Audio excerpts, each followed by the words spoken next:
ሴት ልጅ ብቻ ነው ወይስ ብቻ ናት ወይስ ወንድ ልጅ ብቻ ነው መጠየቅ የሚችለው ፍላጎቱን? ወንድ ሴት እስቲ በባህላችን አይደለም የማስተምረው አደራችሁ፣ በባህላችን ሳይሆን በሃይማኖታችን አንድ ወንድ አንዲትን ሴት መፈለጉን ነው የሚናገረው ወይስ ሴት ናት ወንድ መፈለጓን የምትናገረው? በባህላችን እስቲ ወንዶች ዝም በሉ። እህቶቻችን በሴት ነው በወንድ ነው የሚያምረው? በወንድ ነው የሚያምረው። በጣም መጠንቀቅ ያለብን ባህልንና ሃይማኖትን በጣም ለይተን ማየት አለብን። ባህላችን ምን ይላል፣ ሃይማኖታችን ምን ይላል ነው። ያው እኛም ራሳችን የባህላችን ተጽዕኖ ውጤት ነን አይደለ? ስለዚህ እንደ ባህል እንዴት ይታያል? ግን እዚህ የምንማረው ባህላችንን ሳይሆን ሃይማኖታችንን ነው። በሃይማኖት ወንድም ሴትም የመጠየቅ ክልከላ የለባቸው። በመጽሐፍ ቅዱስ ወንዶች ሲጠይቁ ይበዛል። በብዛት የጠየቁት ወንዶች ናቸው የመጀመሪያውን እርምጃ የተራመዱት።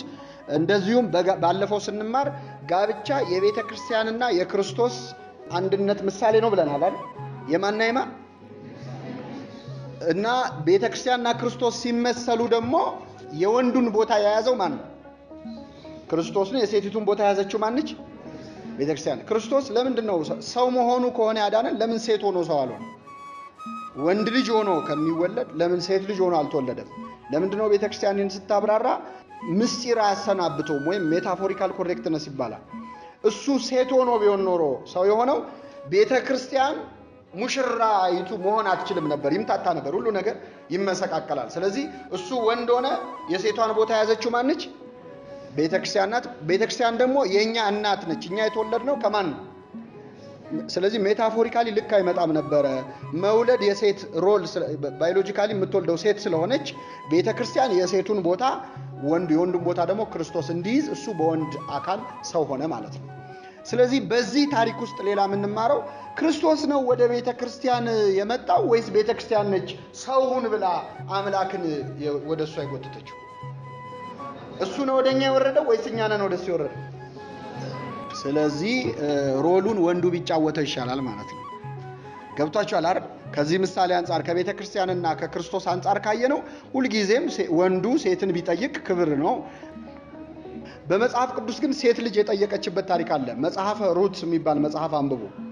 መጽሐፈ ሩት ላይ ጠየቀች ብቻ አይደለም የሚለው፣ በሌሊት ሂጂና አለቻት አማቷ ስትመክራት። በሌሊት ሂጂ፣ መጀመሪያ ታጠቢ ተቀቢ፣ እስቲ በሉ ታጠቢ ተቀቢ፣ ልብስሽን ልበሽ። ሶስት ነገሮች ናቸው ማለት ነው። ይሄም በደንብ ያዙት። መታጠብ ያስፈልጋል፣ መቀባት ማማር ያስፈልጋል ነው መጽሐፍ ቅዱስ ላይ የተጻፈው ነው። ታጠቢ ተቀቢ፣ ልብስሽን ልበሽ፣ በሌሊት ሂጂና ተኝቶ እያለ ከእግሩ በታች ተኝ። እኩለ ሌሊት ላይ ይነቃል።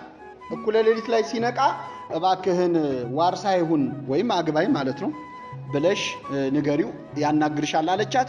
ይህንን ተከትላ ሩት ታጠበች፣ ተቀባች፣ ልብስን ለበሰች፣ ከቦዔዝ እግር ስር ተኛች። በሌሊት ከእንቅልፉ ሲነቃ አናገረች፣ ከእግሩ በታች ተኛች። ይሄ መንፈሳዊ ትርጉም አለው በነገራችን ላይ፣ ስጋዊ ብቻ አይደለም።